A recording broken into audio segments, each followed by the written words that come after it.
Right, well, why the VFR? Well, actually, I'm about to go out for a ride, waiting for Mr. Hippodrones himself to make an appearance. Probably should be along in a bit. Why the VFR? Good question, actually. Why did I get this VFR? I mean, I looked at loads of different bikes.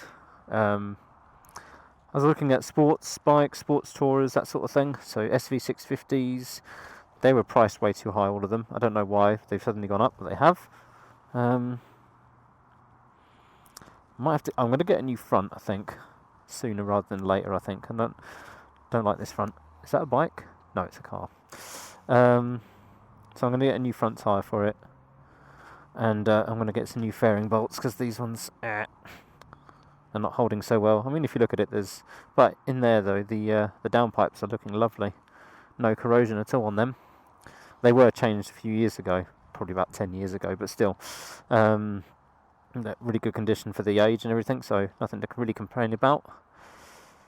I looked at SV650s, GPZs. I had a GPZ a long time ago, but I mean, if you remember me from long ago, I had a CBR 600RR, which was a sports bike, a lot like this. Similar brake horsepower, about probably 50 kilos lighter the 800 was. The 800 was 600 was this is the 800. I had a look at a VFR 800, a little bit too expensive for the money, so I ended up getting one of these. Well, it was between this and a GPZ, but I've owned a GPZ before, and not that I don't like it, I just think that there's too much work to go into GPZs now. They haven't held up as well as the old Hondas have. GPZs, you would never find one with an original exhaust. If you do find one with an original exhaust, it means that it's going to need its downpipes replaced sooner or later, or the whole system has to be replaced, because they are very prone to just rotting away. Absolutely just rotting away, them ones are. So I ended up having to, when on my GPs, that I had to buy a whole aftermarket exhaust system, and it never was tuned quite right to the bike. Well, I did it, so it was never 100% tuned, so it ended up burning oil. But I ended up selling my GPZ years and years ago. Another good thing about this bike is that you got no excuse for being late home, because you got a lot of power. There's no excuse for being late home because you've got all this power. You've got 100 brake horsepower, all this speed, and you've got a clock to remind you of the time. It's got a fuel gauge and a fuel light. So it's got quite a lot of mod cons, I'd say. A lot of modern things on such an old thing. Look at this lovely, like, metal top bits. Not like just the black steel ones, but some nice silver ones that look really nice. There's a lot of stuff I really like about this. Oh yeah, if you can see, I put the steering mount sat-nav on. Bike's got slightly less miles than my BMW now. 55605. I've done 112 now on it, or about 112. Thing is that when you go to meet someone, you end up, I want to get there to meet someone, because this bike is so much more faster than any other bike I own. It's faster than the BMW, it's faster off the line, better around corners. I still have got to get used to that, going around corners on a sports bike again. But yeah, plans for the bike: new front tyre probably. Not sure when I'll do that, but soon probably. I don't know, maybe I just got to get used to riding a sports bike again. I'll see how I feel. Rear rack, top box. I know people are going to hate me for that, but with a top box and a tank bag, that's enough for your weekend away. And then if you want to do camping, I just put a roll bag on the back as well with the camping gear, and that's it. I did touring with my GPZ for years and years. I did all around Ireland with my GPZ. I've been to Germany with my GPZ. So something a bit like that. Is the GPZ better, or... Thing is, the GPZ, it was better for me at the time because it was very fuel efficient. It did about 65, 70 mpg, 200 mile tank range with the GPZ. This is a bit more thirsty in fuel. It's supposed to do around 40 mpg. I'm going to test it and see if it's doing that. At the moment, it's not quite there with the fuel efficiency. I'm not quite happy there just yet. I'm going to see how this goes, because I don't know, it's a big old tank. I've got to work it all out. Got to work it out. I think it's 21 litre tank. Yeah, got to work it all out really. 750 cc's. And now it's 2 o'clock, and my phone says it's 2 o'clock. Well, almost 2 o'clock. Where is he? I do not know where he is, but I'll show you one thing I am using today. I've changed my setup again. Don't know if it's any better or not. Testing out the volume or this setup anyway. I'm going to switch over to a different setup because I'm on a different helmet. I'm on a road lid, and I'm using one of these. I've actually borrowed Pete's one, Hippodrones. He's lent me his test cam, and if it's any good, I might get one for myself. But they're quite dear, so 60-70 quid for one of these. Ooh, it's a lot of money, that is. You know, that's a good 3 or 4 tanks of petrol with this bike at least, or about a year's worth for the Cub. So yeah, I still daily drive my Cub, then use this for fun on the weekends essentially, or just the one ride out here or there. But he is now very late. I think I'll take the camera off, wait for him to come. Oh, as I said that, there comes a Moto Guzzi. It's odd for Pete not to come out with cameras. Maybe he's just running late.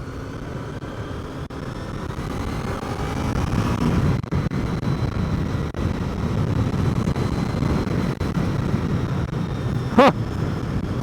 Oh, good lord, where's that come from? That's obviously going in the scrapper's yard, Pete, that is. Oh, the scrap yard's the corner on the left here. My goodness, that's burning water. Oh, don't do it. Oh my goodness. Sorry, Greta. Feel sorry. Oh man.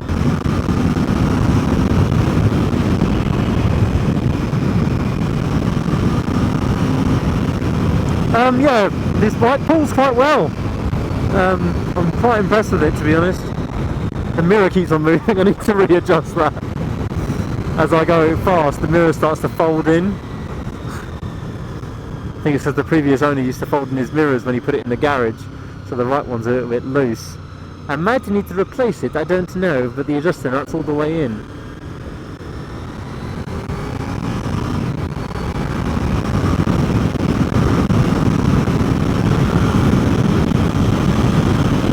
It's very quick, this bike is.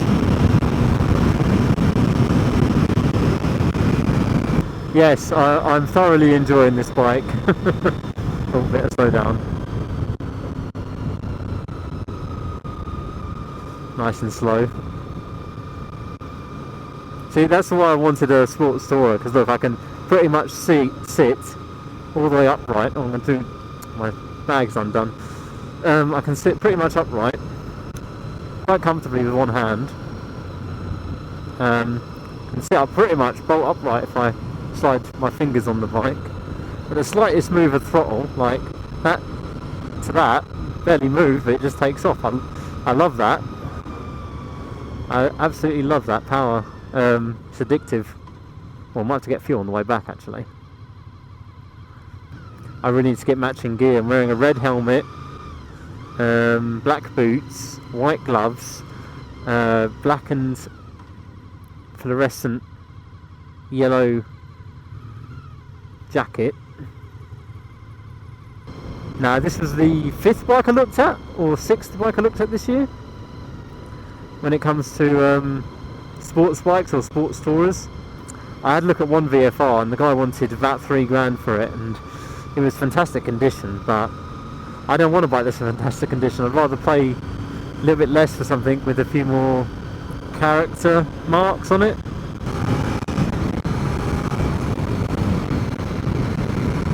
Still getting used to cornering though with a sports bike. Haven't done it in, I don't know how many years. I haven't done it since from, been absolutely years.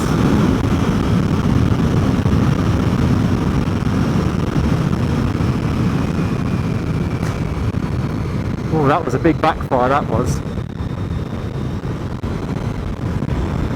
That was a big backfire, I think I just did.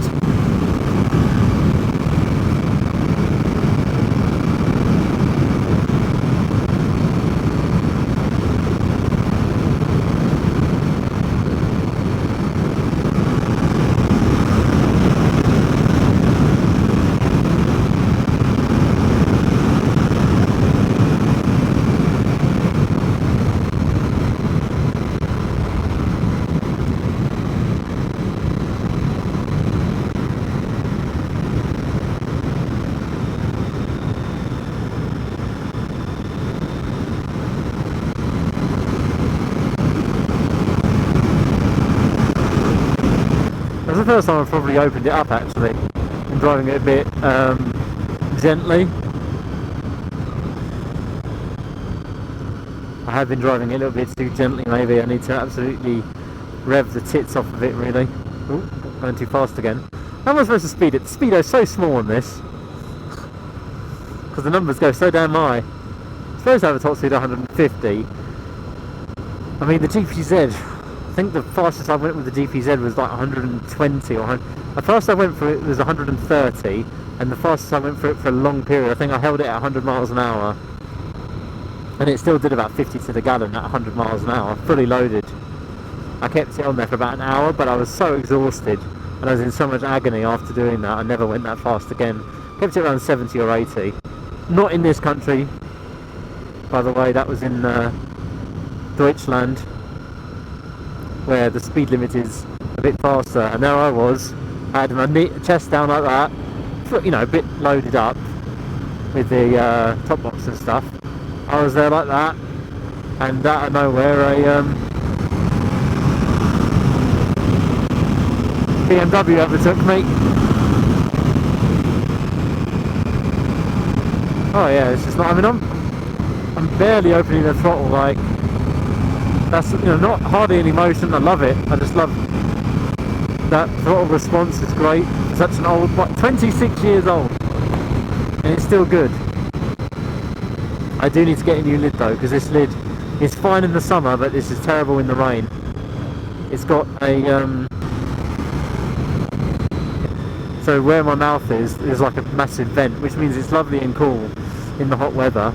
The airflow is great, but in the summer, in the winter, the rain just comes through and you end up getting a wet face, even with the visor down. But I will have to get a new lid. If I want to go on a road tour on this bike, I can't really take my motocross lid with the peak and stuff. I tried to make a video about this the other day, but my microphone setup was so terrible it didn't do anything, so I didn't use it. And I did take the bike for a good 100 miles or so, so it was a really good stretch of the old legs, it was. No, we're not quite out.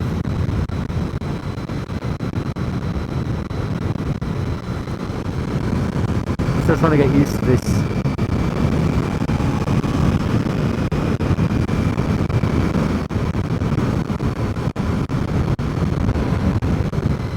Oh, Pete, you're going for it, aren't you? See, look, can't really see around this corner. Oh, Pete's gone, but still. See, that's the thing that sketches me. I've had too many close calls where I've gone round corners. You can't see the corner, but you know the corner. So you know roughly how much you need to go around that corner, but you just can't see.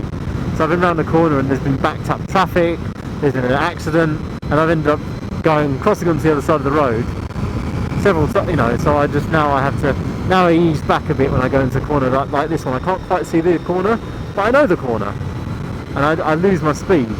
Even though I'm doing 50 and a 60, perfectly acceptable, but you know, I've lost that bottle. I think I lost that edge a long time ago. A part of me is probably, you know, thankful that I've lost it, because I might not be here today if I carried on riding like I used to with my old CBR600RR, going around corners, not knee down. I was never that good, but I did. I never actually put my knee down. I always kept my knee firmly up. My CBR600RRs are now going for about £4 grand, 3.5 to 4 grand, which is a lot of money. So I kind of wanted one bigger again, but the seat is so thin. The seat is paper thin. It's not comfy. It's a rocket ship. Super short tank range. Well, not super short. 120 tank range. This is meant to have 150, so that's what I'm testing today. Really, I'm going to take it down and then hopefully fill up on the way back.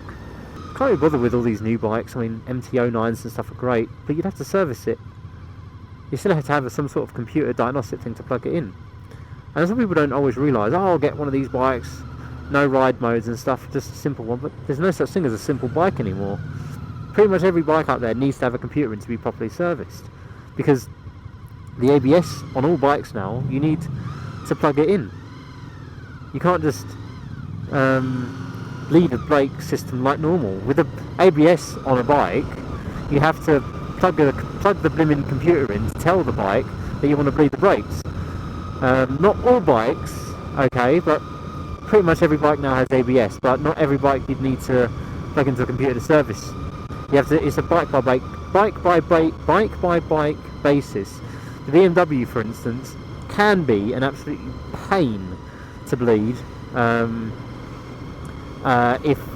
if the ABS system, because the ABS system's locked and there's always going to be a bit of old fluid in there, so you end up having to start the bike, run the bike, brake with the bike, change the fluid, run the bike, brake with the bike, use the brakes a few times, and hopefully that gets the fluid out, but there might always be a bit of old fluid in the system. It'll never be properly flushed through, and when you're bleeding the brakes, if it goes wrong, if you get air in the line and you've got an ABS pump in the middle to deal with it all, the airlock on one of them is a pain. So that's why I wanted an old simple bike where I could do all the servicing myself. Why are we so unlucky with today? Don't do it, Pete, there's a car coming. And there's another one after that, and there's another one after that. Now it's double white, so we can't even overtake. Now we've got some unlucky thing, but at least I'm on a sports tourer, so at least I'm a little bit comfortable. And Pete's very comfortable on his bike.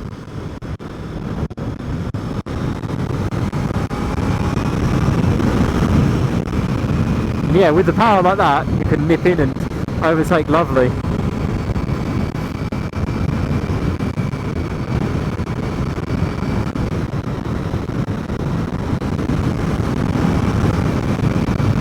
I think Pete's got about 60 ponies on his bike.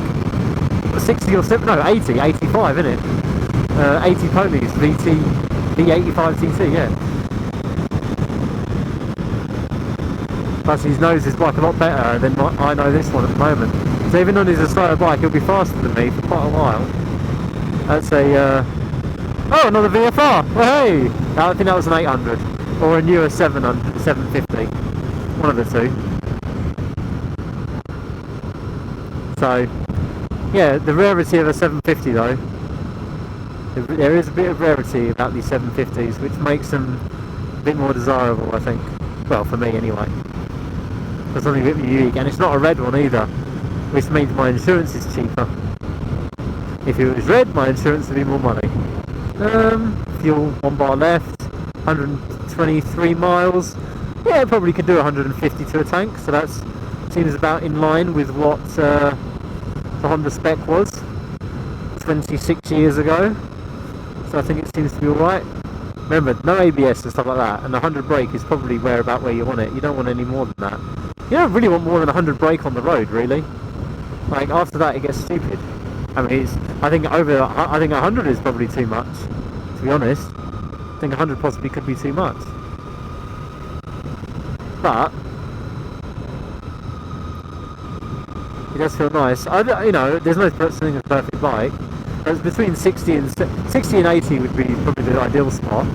So 26-year-old Honda, that was 100 brake horsepower. Yeah, it's probably around 80 brake horsepower now. Probably lost it over the years. 1 brake horsepower lost it every year. Yeah, that sounds about right. Ooh, see, look at that. You go around a nice bend, and suddenly the brakes will back up. That's the thing. It's happened too many times to me. So now if I can't see around the corner, I tend to tend to take the corner a lot slower than I could if I, lean the bike over and stuff. With the Cub and BMW and stuff like that, it doesn't matter so much because you're going flat out around the corners anyway. With the BMW, the suspension's not the best for road, so it doesn't feel great when you're going around the corner. This is so much more planted on the road. The speed just gets away from you because it doesn't feel like you're going fast. With the Cub, 40 mile an hour is absolutely terrifying. Everything feels like it's about to fall apart. With this, nothing gets scary at all until you look down and you realise how fast you actually are doing. And the best thing about owning this bike and owning Cubs, it means I daily drive a Cub. And then I hop back on this, and I'm like, oh yeah, every time. It's the same when I had my Cub and I had my sports bike. Every time it was like, get out, get the weekend bike out, take the Cub. Use the Cub most of the time. Then once or twice a week, take the CPR out for a couple of days, and just that power, just that initial burst of energy that you get that nice power kick feeling all over again. So the money I save by daily driving on a Cub, I'm now pouring into this petrol tank because this bike probably does a whopping well, I think it does about 40 mpg, or just under. I'm going to guess 38. I'll fill up on the way back and find out. Let's work it out. So the person I bought this bike off of, my theory is he wanted to sell this bike because I reckon he's a bit of an engineer or something, because he seemed to know everything, and he had a really nice workshop, like a really tidy, massive garage, which you could tell he just was like that, sort of mechanically minded, which was really nice. He had all the tools and stuff. And I think he wanted to sell this because he hates his wife. Now my theory, because what he does is he wants to sell this, he wants an old British bike like a BSA. The reason why I have to say that he hates his wife is because the BSA will be broken 90% of the time. So that means he gets to spend the evenings in his shed or garage or workshop or whatever, building this or repairing this old BSA. Therefore he's not spending time with his other half, therefore he's out of the house, he's in the shed, he's away from his wife, doesn't, 9 to 5 he's at work, comes home, then he can spend the rest of the evening in the garage and just rock out his wife. So that's why he wants to sell this thing. So quite a good reason, actually.